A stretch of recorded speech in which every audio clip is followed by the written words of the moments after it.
maka malaikat maut turun ke sini. Makanya ketika sakaratul maut sudah datang, maka yang baca Quran hentikan. Kenapa? Oh, memang gitu ya. Jangan semakin kenceng. Ayo Pak, insya Allah Pak, gitu. Al-Baqarah Pak, Al-Baqarah Pak. Al-Kahfi, Al-Kahfi. Enggak lah. Yang baca Quran berhenti dulu. Kemudian digantikan dengan kita mentalkin. Antum agak ke sana dikit. Masya Allah ya. Orang yang meninggalnya kooperatif ini.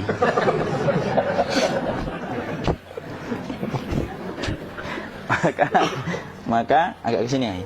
Maka disunahkan kita untuk mentalkinnya. Nanti ketika mentalkin jangan terlalu sering, jangan terlalu membebani. Jangan terlalu sering itu la ilaha illallah, la ilaha illallah. Tidak gitulah. Berat nanti dia ngerasakan. Di situ Imam Qurtubi juga menyampaikan, jangan terlalu sering karena itu memberatkan dadanya. Jadi ketika mentalkin saya sampaikan, boleh diganti atau enggak Ustaz? Enggaklah, talkin itu ibadah. Ibadah itu tauqifiyah. Tauqifiyah itu enggak usah diganti.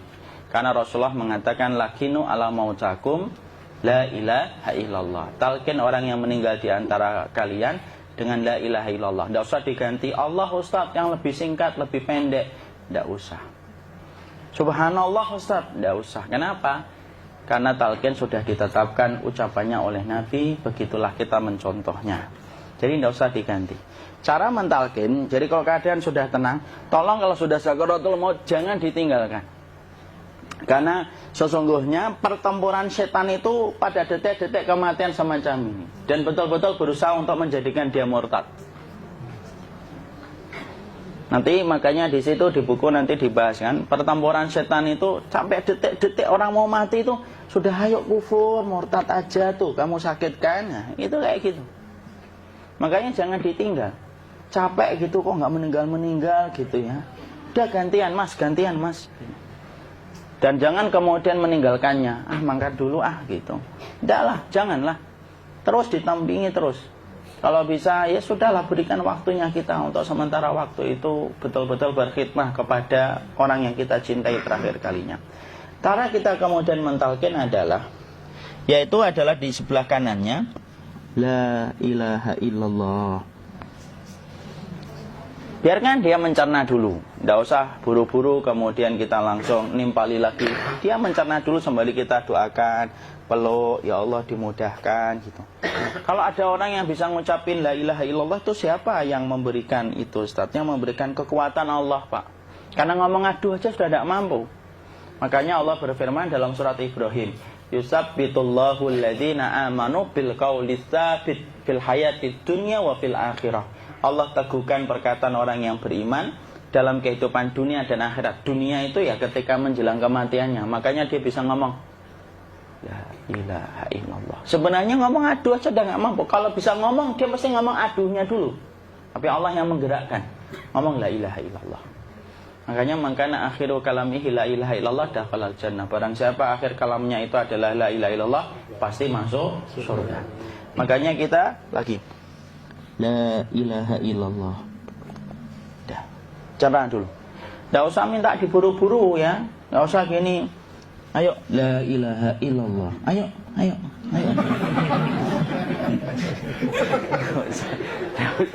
Enggak usah gitu. Ya, biarkan dia pelan-pelan gitu. Ayo tapak, ya Allah capek saya Pak. Enggak usah gitu. Ya, ucapkan la ilaha illallah. Kemudian dia mencerna. Lalu kalau dia sudah mengatakan, untuk mengatakan la ilaha illallah. Nah, kalau sudah mengatakan la ilaha illallah, berarti sudah. Tidak usah ditalkin lagi, tidak usah. Belum meninggal juga Ustaz? Tidak apa-apa, biarin aja. Dia di situ aja. Kecuali dia ngomong lagi dan gak usah diajak ngomong alhamdulillah ya Pak, ya Allah gitu. Terus dia jawab alhamdulillah ya. Itu berarti ucapan terakhirnya alhamdulillah. Atau ketika habis ditalkin la ilaha illallah, dia ngelihat air. Nah, itu berarti ucapan terakhirnya air. Talkin lagi. Nggak usah marah. Aduh Pak minta air. Mau minta air nanti aja dikubur gitu loh. Jangan gitu. Biarin aja. Jangan kemudian setelah la ilaha illallah La ilaha illallah. Terus, ayo tutup, awas ya ngomong lagi ya.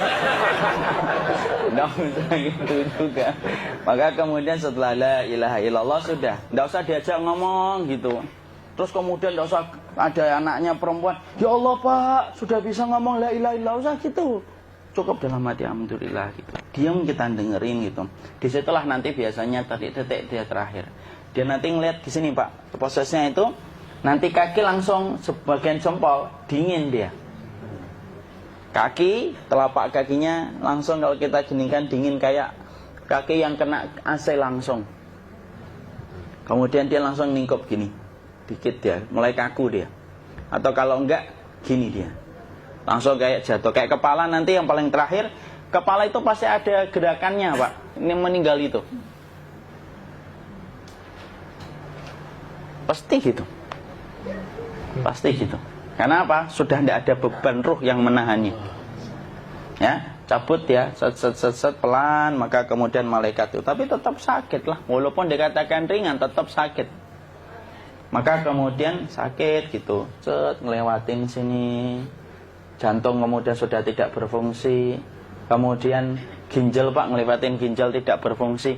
Bapak bayangkan kan, kalau yang pernah sakit batu ginjal Pak, sepakat nggak kalau kita batu ginjal itu sakitnya luar biasa Pak? Itu baru titik batu kecil di ginjal. Kita bisa bayangkan tiba-tiba ginjal tidak berfungsi, sakitnya kayak apa Pak? Tiba-tiba ginjal nggak berfungsi, pankreas naik, kemudian tek jantung. Jantung ini dia masih hidup dia, di sininya masih hidup walaupun jantungnya sudah berhenti. Naik, kemudian mata dia ngelewatin mata. Organ tubuh yang paling setia sama ruh itu mata. Maka kemudian mata dia ngelihat dia, set. Ngelihat set keluarnya, set naik dia. Ya dilihat ini sama dia.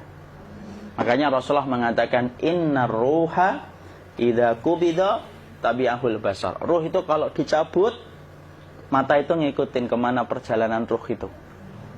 Makanya ada yang meninggalnya gini. Ya itu bukan tanda su'ul khatimah, itu tanda fitrahnya mata ngikutin ruh. Atau kemudian bukanya sedikit. Ada yang kayak senyum Pak, ada yang kesini yang keringetan, nah itu tanda husnul khatimah. Ada yang senyum. Jadi sakitnya setelah selesai itu plong gitu loh. Makanya kemudian ada yang tersenyum. Maka itu tanda. Kalau kita ngelihat orang yang membuka mata kayak gini, tidak usah takut. Cepat-cepat kemudian kita nanti tutup. Biasanya kalau terlalu lama, itulah yang menjadikan ini tidak bisa ditutup. Makanya harus pakai kapas akhirnya. Karena apa? Karena pas meninggal nggak langsung ditutup. Biasanya karena perawat takut, dokternya juga nggak tahu itu, dibiarin itu. Makanya ada beberapa mata yang ditutup pakai tensoplas kan? Sebenarnya kalau langsung bisa nutup dia, fitrahnya nutup mata itu. Jadi kemudian kita baca Allahumma firlahu warhamhu wa'afihi wa'fuanhu atau bismillah wassalatu wassalamu ala rasulillah, tutup. Bismillah. Tidak usah takut. Kecuali buka lagi ya, ini baru kita kabur. Buka lagi Pak, Insya Allah Pak, ya Allah ya kita kabur bareng-bareng Pak. Diusap Pak. Diusap ini enggak disenggol gini enggak. Begini kan sudah meninggal dunia. Tangan boleh begini, boleh diluruskan, tidak ada ketentuannya. Boleh gini, boleh kemudian lurus. Tidak usah disalahin kalau ada yang lurus. Lu itu tangannya gimana sih? Posisikan kayak sholat. Tidak ada perintah kayak gitu. Jadi kemudian dikondisikan saja. Terus maka kemudian dipijit-pijit, akiknya dikeluarin. Kemudian jamnya dilepas, gigi palsunya dilepas kalau ada, ya. Kemudian apa setelah itu? Coba buku.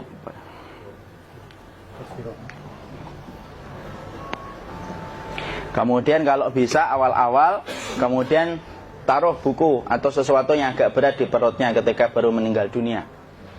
Kenapa kemudian ditaruh kayak gini? Bukan apa-apa, supaya membantu sisa-sisa pencernaan dia untuk keluar. Nanti Pak, biasanya kalau kita taruh agak yang berat gini, atau kemudian kita gini-gini kan, ini udah makan belum Maki? Udah makan belum makan kok udah gede ya? Maka pencet-pencet kayak gini, biasanya nanti ketika dimandikan, nah pas dimandikan diginikan saja. Aduh. Nah ini dia sudah keluar di belakang, dia gini. Terus nanti keluar dia. Nah ini keluar langsung di belakangnya. Dan memperlakukan orang kalau sudah meninggal dunia itu yang lembut gitu. Kenapa? Inna kasra admil mayyiti kakasri admil hayyi. Mematahkan tulangnya ketika orang sudah meninggal dunia itu lebih dia rasakan sakit ketika mati daripada ketika masih hidup. Tuh Islam itu sampai sama orang mukmin itu kalau sudah meninggal aja sampai selembut itu. Kok hidup kasar itu kebangetan dia jadi orang itu. Mau sampai orang mati itu kemudian disuruh yang lembut. Kalau ada aib disuruh nutup, tidak boleh diceritain. Misalkan di belakangnya beliau ini ada tompel, gagah-gagah tompelnya gede gitu. Tidak boleh cerita, Masya Allah loh. Sampai segitunya sunnah itu ngajarin kita untuk nutup aib. Kalau ada orang belajar sunnah sukanya buka aib, nyari-nyari kesalahan orang. Sunnah yang mana dia pelajari itu saya bingung. Makanya kemudian gini, setelah selesai maka kemudian tutup dengan kain. Maaf ya, ya. Ya. Nanti kalau nggak kuat napas ngomong ya. Maka ditutup kayak gini, ditempatkan kemudian jangan di tanah tapi di atas dipan. Karena apa? Syekh Abu Malik Kamal Said Salim dalam Sahih Fikih Sunnah menyampaikan supaya tidak cepat busuk. Dia taruh di atas, kemudian ditutup pakai kain apa saja, ya, sembari nanti kita mempersiapkan tempat mandinya, tempat kafannya dan yang lain sebagainya. Maka kemudian kalau ada yang datang boleh dibuka. Kemudian kita mencium ininya apa? Kemudian keningnya. Kemudian kita berdoa, nutup lagi kayak Rasulullah ditutup. Kemudian yang datang terakhir itu salah satunya Abu Bakar. Dibuka kemudian beliau, ya Allah ya Rasulullah, engkau adalah orang yang percaya hidup dan matimu, dan tidak mungkin Allah itu mematikan engkau 2 kali ya Rasulullah. Maka kemudian ditutup kembali. Saat itu para sahabat dalam keadaan mendung semuanya. Maka disitulah kita lakukan kayak gini. Ditutup gini Ustaz ya. Kasihan tidak bisa nafas, insya Allah tidak butuh nafas lagi. Jadi kemudian kita semacam ini kita persiapkan apa yang bisa kita lakukan. Nah itulah proses kematian dari sakit sakaratul maut sampai kematian.